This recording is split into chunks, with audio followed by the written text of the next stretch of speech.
Hello, everybody. Thank you very much for being here.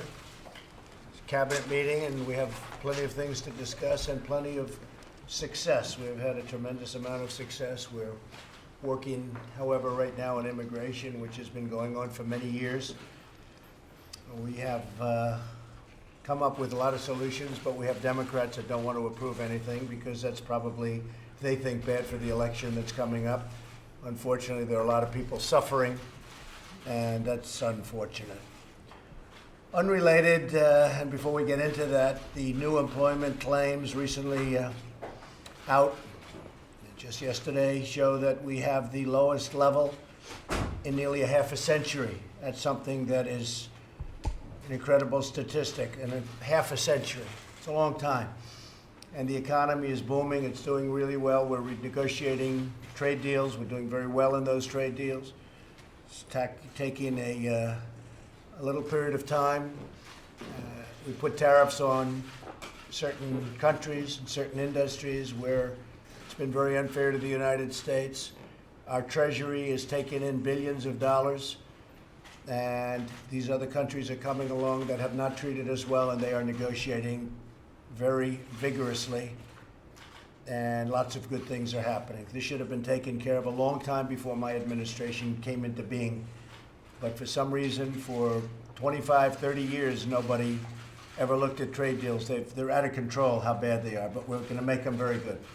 And we're going to make them fair for both countries, for our country and for whichever country we're dealing with. And there are plenty of them, because they're all bad. There's nothing good. My administration is also acting swiftly to address the illegal immigration crisis on the southern border. Loopholes in our immigration laws, all supported by extremist, open border Democrats. And that's what they are. They're extremist, open border Democrats. If you look at Nancy Pelosi, you look at Chuck Schumer, you'll see tapes where they wanted to have borders. They needed borders for security. Just a short while ago, a number of years ago, I see Chuck Schumer, we must have borders. Hillary Clinton, we must have borders. If people penetrate our borders, we must get them out of our country. Now all of a sudden, they're big open border people. It's a whole big con job. In the meantime, people are suffering because of the Democrats. So we've created, and they've let it happen, a massive child smuggling industry. It's exactly what it's become. Traffickers. If you think about this, human traffickers are making a fortune. It's a disgrace. These loopholes force the release of alien families and minors into the country when they illegally cross the border. Since 2014 alone, nearly 200,000 unaccompanied alien minors have been released into the United States as a result of Democrat-backed loopholes, including catch and release, which is one of the worst. You catch them and then you release them. Might as well save your time. Don't bother catching them. And this is what we're stuck with. They're the worst immigration laws in the history of the world. The whole world is laughing at the United States, and they have been for years. These alien minors were separated and sent all the way up here alone. But they really came up with coyotes. You know what a coyote is? Not good. These are not good people. They were set up here with human traffickers because the Democrat-supported policies have allowed this to happen. Democrats also refuse to fund the personnel, the bed space, the resources that we need to house the minors. Now, they want us to take care of the minors, and that's fine. But they don't want to give us the money to take care of them. Because the worse everything looks, they think the better they're going to do with respect to the blue wave, which is turning out, frankly, to be a red wave if you look at the polls. I think we're going to have a red wave, not a blue wave. So they want us to take care of bed space and resources and personnel and take everybody and, like, let's run the most luxurious hotel in the world for everybody. But they don't want to give us the money. So you could ask them about that. We have to house these minors, and we have to house them safely. And frankly, we have to house them, and we should be taking good care of them, and then we should return them back home. That's what we have to do. But every time we ask for resources, the Democrats say no. They say no to everything. They're obstructionists because they think that's good politically. I think it's bad politically. For them, I think it's bad politically. We'll see. In addition, Democrat and court-ordered loopholes prevent family detention and lead to family separation, no matter how you cut it. I signed a very good executive order yesterday, but that's only limited. No matter how you cut it, it leads to separation ultimately. I'm directing HHS, DHS, and DOJ to work together to keep illegal immigrant families together during the immigration process and to reunite these previously separated groups. But the only real solution is for Congress to close the catch and release loopholes that have fueled the child smuggling industry. The Democrats are causing tremendous damage and destruction and lives by not doing something about this. And they know that. They know that better than anybody up there with a pen. If we don't close these loopholes, there is no amount of money or personnel in the world to address the crisis. Very serious crisis. It's been going on so long. This isn't Trump administration. You look back at 2014 during the Obama administration, they have pictures that were so bad. They had a judge that said it was inhumane the way they were treating children. Take a look at some of the court rulings against the Obama administration. They talked about inhumane treatment. I read them. I looked at them. They're all over the place. Inhumane treatment. They were treating them terribly. We have a situation where some of these places, they're really running them well, and I give a lot of credit to Secretary Nielsen and all of the people that have worked. It's the nicest that people have seen, but it's still something that shouldn't be taking place. My wife, our First Lady, is down now at the border because it really bothered her to be looking at this and to seeing it as it bothered me, as it bothered everybody at this table. We're all bothered by it. But we need two to tango. We have 51 votes in the Senate. We need 60, unfortunately, because we have the ridiculous filibuster rule. So we need 60. And I think I'll get 4 or 5 or 6 from senators, frankly, running in states where I won by 25, 30, 40 points with Mike. And I think we'll get 6 senators, maybe we'll get 7 senators. That still doesn't get us to 60. So there's nothing you can do to get there. And people don't understand that. When we have a majority in the Senate, we have a majority by 1, but we need 10 votes. So we need 10, essentially, we need 10 Democrats. Not going to get them. They're told by Schumer and Pelosi, don't do it, because we want to see if we can pick up seats. They don't care about the children. They don't care about the injury. They don't care about the problems. They don't care about anything.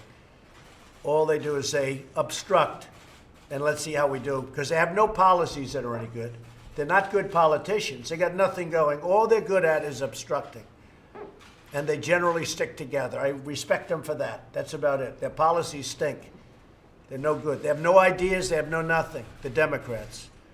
All they can do is obstruct and stay together and vote against and make it impossible to take care of children and families and to take care of immigration. We should be able to make an immigration bill that can really solve the problem, not just this. This is one aspect of it. This is one very important but small aspect of it. We should be able to do a bill. I'd invite them to come over to the White House anytime they want. This afternoon would be good.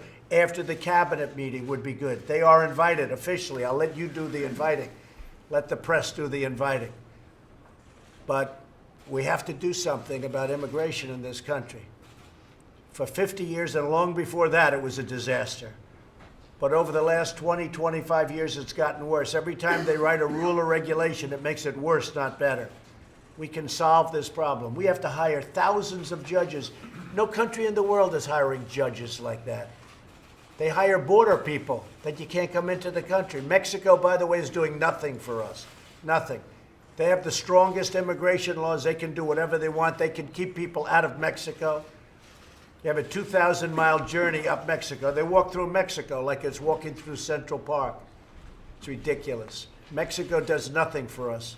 So then when people say, why are you being so tough with NAFTA? And I am being tough because it's a terrible deal for the United States. Mexico's making $100 billion a year off us and the horrible NAFTA deal. And I am being tough. One of the reasons I'm being tough, because they do nothing for us at the border. They encourage people, frankly, to walk through Mexico and go into the United States because they're drug traffickers, they're human traffickers, they're coyotes. I mean, we're getting some real beauties. Mexico is doing nothing for us except taking our money and sending us drugs. They're doing nothing. They could solve this problem in 2 minutes. You wouldn't even have to do anything. But they don't do it. They talk a good game, but they don't do it. So we'll see how that all comes out. It'll be very interesting to see. So with that, I'll end by saying we had a tremendous success in North Korea. We continue to work on that. Mike Pompeo has been fantastic. John Bolton working together with Mike has been fantastic. I don't even know where. There he is. I thought he might have gone back to North Korea. He spent so much time in North Korea. I'm surprised to see you here. But I think I can speak for both of us in saying it's been an incredible experience. The relationship is very good. They've stopped the sending of missiles, including ballistic missiles. They're destroying their engine site. They're blowing it up. They've already blown up one of their big test sites. In fact, it was actually 4 of their big test sites. And the big thing is it will be a total denuclearization, which is already taking place. And I understand, Mike, that they've already sent back or in the process of sending back the remains of our great heroes who died in North Korea during the war. And that's already in the process of coming back. Plus, as you all know very well, we got back our hostages, our 3 hostages, who are right now living very happily with their families, and we're very happy about that. So we've made tremendous progress with respect to North Korea, even since I last spoke to you. What we agreed to do is have a meeting. I know that some of the media says, oh, they agreed to meet. Well, anybody would have agreed to meet, and it would not have been possible for past administrations to have met in the way that we've met. This was an incredible, important meeting all over Asia. They're in love with the United States because of what we've done. And Japan, I spoke to Prime Minister Abe, and he is so thrilled. He doesn't have rockets going over Japan. That makes him very happy, General. You know that, right? He's very thrilled not to see rockets going over Japan. There were plenty of them sent right over Japan. And he said, I want to thank you because what you've done is incredible. There are no more rockets going, and there's no thought of it. Now, things can change. I said it last night at a speech. Things can change. Personalities can change. Maybe you end up with conflict. Maybe you don't. But the relationship that Mike has and I have with Chairman Kim and his group is a very good one, very strong one, and I think it's going to lead to tremendous success. But the document we signed, if people actually read it to the public, you'd see, number 1 statement, we will immediately begin total denuclearization of North Korea. Nobody thought that would be possible. If you remember a year and a half ago when Mike and I came into office and when this group came into office, everybody was talking about there's going to be a war. It's going to be a war with North Korea. During the Obama years, it's all I heard about, war with North Korea. You have 28 million people 30 miles away from the border where they have thousands of massive, they call them cannons. That's what they are. They're bigger than howitzers. And they're all aimed at Seoul. Seoul has 28 million people. And it would be not a catastrophe of 100,000 people or 200,000 like I'd read from you. This could have been a catastrophe of 30, 40, 50 million people. And I think we're very close to having that situation solved. We've had some very good news even over the last couple of days. They want to get it done, we want to get it done, and we're moving quickly. So North Korea has been an incredible experience for me, and we're going to help them also get back on track. We think that it has tremendous potential. Chairman Kim thinks it has tremendous potential. I want to also thank, as you know, Prime Minister Abe. I want to thank President Moon from South Korea. He's been terrific. He's been really moving it along and pushing as hard as they can. But without the United States, it had no chance whatsoever.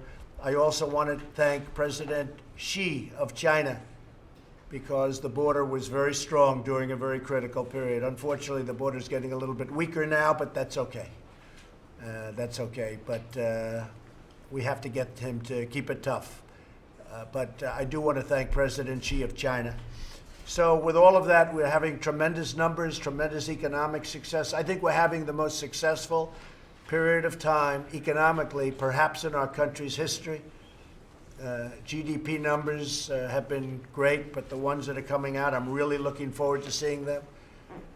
I think you're going to see numbers. I just see the activity. I see the business. Yesterday and last evening was really, that was an incredible evening that we spent. That was, to me, just an incredible evening. A lot of you were there. I see a lot of the faces. A lot of you were there. At least 15,000 people couldn't get into the arena. And the arena was big. It held 9,000 people, but sadly 15,000 people couldn't get into the arena. But it was a very special evening, and people had a good time, but they also heard a lot. So I want to thank everybody very much. Mick Mulvaney is going to be giving a little report. You can do it in front of the media. Would the media like to hear Mick Mulvaney's report, or would you find it extraordinarily boring and therefore not fit for camera? I don't know. Would you like to hear it? Yes. All right, it'll be good. And why don't we do this? We'll say grace afterwards, Mike, and we'll do Mick, and then we'll say grace. We don't necessarily have to do that in front of the cameras, okay? All right, Mick, go ahead, please. We'll try really hard to make this not boring, Mr. President. Mr. President, a lot of folks around this table have worked a long time, almost since you took over, to show you what's, to get you where you are today at this meeting. I call this the Drain the Swamp Cabinet meeting. I know we talked about that during the campaign. You've talked about it since you've been here.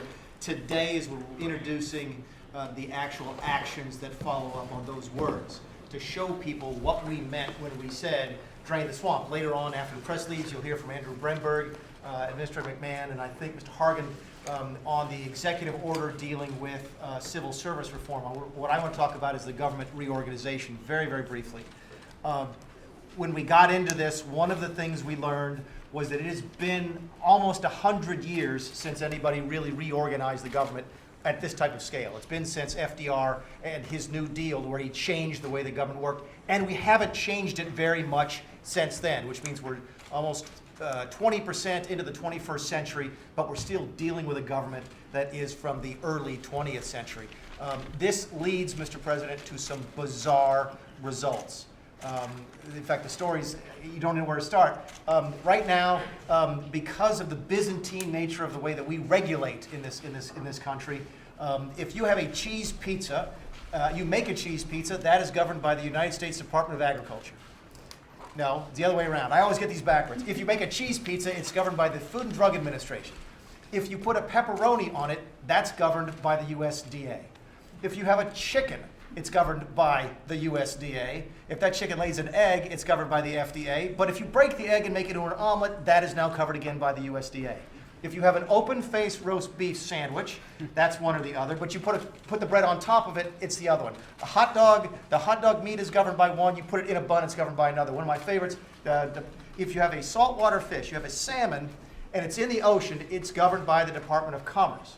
Once it swims upriver, it's governed by the Department of Interior, and to get there, it has to go up a fish ladder governed by the U.S. Army Corps of Engineers. This is stupid. This makes no sense. And by the way, that was incredibly sad. I think you should put that on television, not what I said. That was very, what you said, that was very good.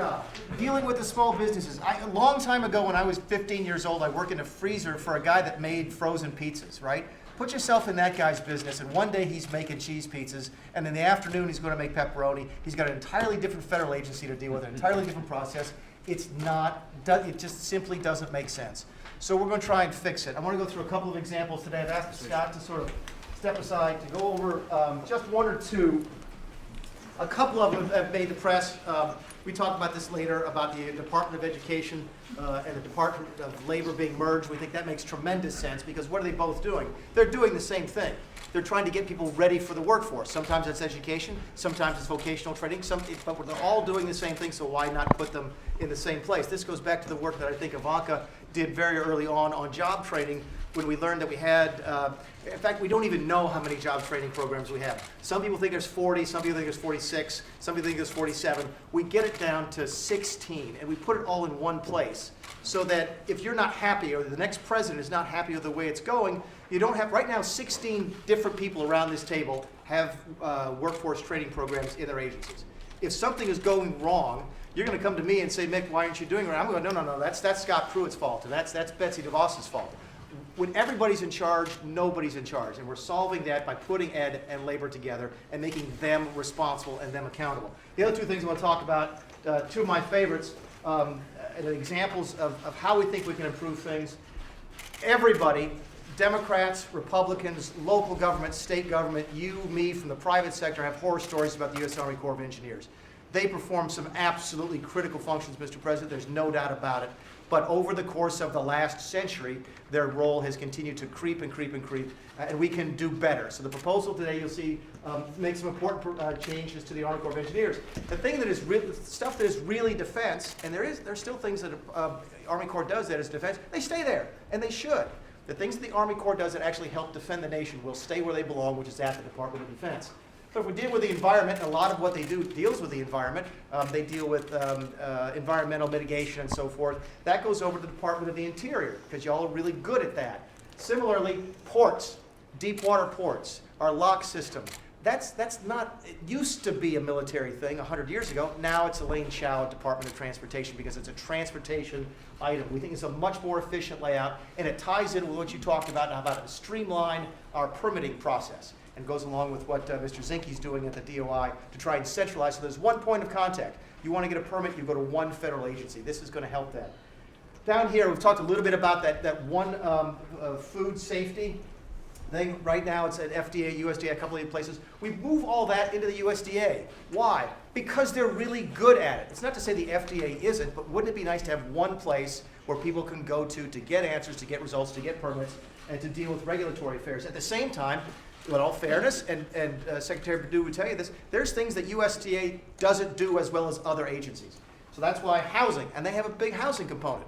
Why wouldn't that be better off at housing and urban development? So we propose to move that to HUD. Similarly, for years they've handled the food stamp, the SNAP program. That makes absolutely no sense at all. HHS is uniquely set up to handle that. So we moved that and some other means-tested welfare programs over into HHS and to have it centralized so that we can deal with it. No one's ever tried it at this scale, Mr. President. President Clinton tried it a little bit. A couple other presidents have tried it, but no one's ever done it at this scale. And importantly, no one's ever followed through on it. No one's ever given the time commitment that these people around the table have given for the last year and a half. And no one's ever come up with the really big ideas like this. The stuff that President Clinton came up are peanuts compared to this. And every time someone comes to me and says, well, that's okay, this is never going to happen. This is great ideas, Mulvaney, but this doesn't have a chance. A couple of different things that. One of the biggest ideas, the Department of Education and Labor merger actually doesn't get involved in jurisdictional battles on the Hill. One committee on the Hill handles those things now. Congress is actually ahead of us on this, which is really difficult to say. So there's a chance that we actually can get that done. But even if we don't get it done now, this is the generational kind of stuff that I think you asked us to do when you came to office. When Ronald Reagan said that government wasn't the solution, it was the problem, okay? It took 15 years after that for Bill Clinton to go on TV and say the age of big government is dead. This is a generational thing. Is this going to happen overnight? No. Some of it can, because some of the stuff we can do by ourselves on a regulatory fashion through the administrative process. Other stuff is going to take longer, but this is the stuff that's worth fighting for, and it won't get done unless somebody takes those first steps, which is what we're doing today. So thanks for not only for giving us the time to do this, but the encouragement to do this, because it really helped to go back and say, look, push harder, push harder. This is important to the president. This is what he talked about when he said drain the swamp.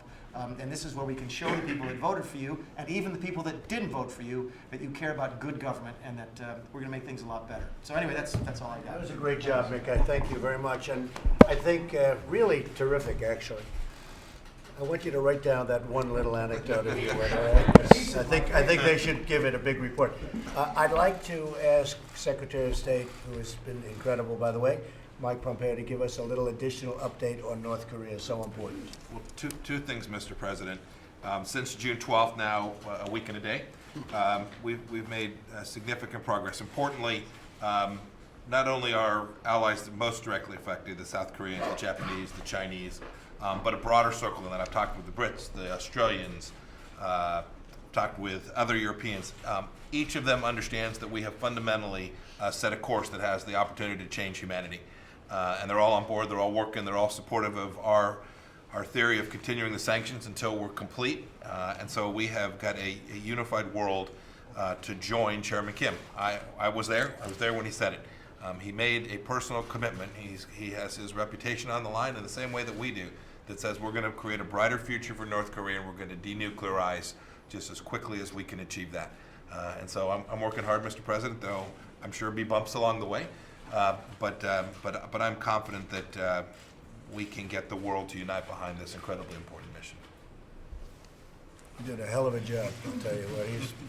He's been in a lot of, he's logged a lot of hours in airplanes going over. It's a 22, 23-hour flight, and it's been a lot of time, and you really worked good. We're very proud of you. Thank you very much, Mike. Thank you all very much. Appreciate it. How are you? I'm great. Good. You're a good job. I appreciate you very much. Thank you for saying so. Can I ask you about your message to immigration and the bills that they're looking at on the Hill? What's your message to lawmakers? They got to get together and do something. Honestly, they have to get together. The question is, what's my message to lawmakers having to do with immigration? They've got to get together and do something. This has been going on for decades, and they have to sit down. I'm willing to do it. I just told you I'll invite Senator Schumer and Nancy Pelosi. They can come over. They can bring whoever they want. But the lawmakers have to sit down and they have to do something, because our country cannot continue to run like this. We can't have open borders. You have to have borders. You don't have a country without borders. They have to be enforced. It has to be a strict enforcement. At the same time, we want people to come into our country. We need them. We have many companies right now moving back into the United States. They need workers. We have 3.8% unemployment. They need workers. We have to have them come in. You know, I'm saying I want people to come in. They have to come in through a merit system, but we can have a lot of people come into our country through the merit system, so they can help these companies that are looking so hard for people to make the company work. But in a very, very simple way, Congress has to get together, get their act together, Democrats and Republicans. They have to come up with a solution. I have ideas, they have ideas, we can put them together very easily. There's so much hatred. There's so much, I mean, honestly, I'm not saying this there's a lot of false reporting, a lot of misreporting. There's also a lot of great reporting. But Congress has to come together, and this is the best time to do it. Right now, I think, is the best time I've seen for people that really are well-meaning. Unfortunately, we have an election coming up in a few months, and I guess they're looking at it and we're looking at it, and maybe we have to just sort of put on the blinders when it comes to doing that. But Congress has to get together, and we have to do something on immigration. It's very important. We have to change almost everything that's been done in the past. It's ridiculous. We are being laughed at as a country because of our bad immigration policies. And, we're a young administration. This has been going on for 50 years, 60 years, 70 years. But it's gotten worse over the last 20, because laws have been so complex and so ridiculous. We really don't have a law. We have laws that don't allow you to do what you're supposed to be doing. And we also want to keep it in a very humane way. We want to take care of people. If we don't take them in, we have to help. And we also need help from Mexico. Mexico has not helped us, and we need help from Mexico. So that's a long answer, but I also appreciate the great job you've done. What about the kids who were already separated from their parents? Say it, I can't hear The you. kids who are already separated from their parents. Well, we want to put them together. We don't want to have children separated from their parents. You have to understand, you gave an example yesterday of 12,000 children. Of the 12,000, 10,000 came up either alone, they weren't necessarily young children, but either alone, or they came up with traffickers and coyotes. And these coyotes are bad dudes, but they came up with other people, brought them up, and they used them. They're using these children. That's 10,000 out of the 12. Of the 2,000, a lot of the people, when they came in with their children, this is their third, fourth, fifth time trying to come into our country. So this is not a perfect situation. This is very bad. Now, port of entry, if you go to a port of entry, it works out very nicely. They've been doing a very good job, but they don't want to come in through the port of entry. That's called doing it the legal way. But many of the people in the 2,000 category, you're talking about 2,000 children, those are people that have tried to come into our country many times the same way. They don't want to go into the port of entry. Usually that's for a very bad reason. Why don't they want to go in illegally? So you have to ask yourself that question. So you have a situation that is ripe for Congress to get together and come up with a solution. And I am ready, willing, and able to help, and ready, willing, and able to take this pen right here and sign very quickly. Zero tolerance still exists though? Or are you suspending zero If tolerance? we took zero tolerance away, you would be overrun you'd have millions of people pouring through our border. If you took zero tolerance away, everybody would come right now. They'd be getting their little belongings, unfortunately, and they would be heading up. You would have a run on this country the likes of which nobody's ever seen. So we have to have strong borders. Frankly, the wall in terms of drugs, in terms of keeping certain people out that we don't want in this country, the wall is imperative. We have to have the wall. We've started the wall. We have $1.6 billion. We're fixing tremendous amounts of wall where it's been overrun. But we have to come up with a solution. I would consider it, whether it's North Korea, whether it's so many other things. We have a lot of things. Look, I've been given a very tough hand. Because I came up here, we had an economy that was going down. We had an Iran problem. We had a Middle East problem. Take a look at what was going on in the Middle East. It's a lot better now. You're a lot smoother right now than anything you heard over the last 8 years. But we were given a lot of bad cards. One of the bad cards, we're given this immigration mess. And it was made worse by all of the different contradicting laws that have been passed. So we're going to work very hard with Mike Pence and with everybody else in this room. We're going to work very hard to see if we can solve the immigration problem. But we need Democrats to be able to do it. If they're going to obstruct, it can't be done because the Republicans don't have the votes. Now, I think we're going to win additional Senate seats. That will help us a lot. But unless we get additional Senate seats and unless we keep the House more or less like it is right now, you're not going to be able, unless the Democrats are serious and they want to come along and they want to get immigration work done. We can do something that's going to be historic. We can do something that will be historic, and we can get it done.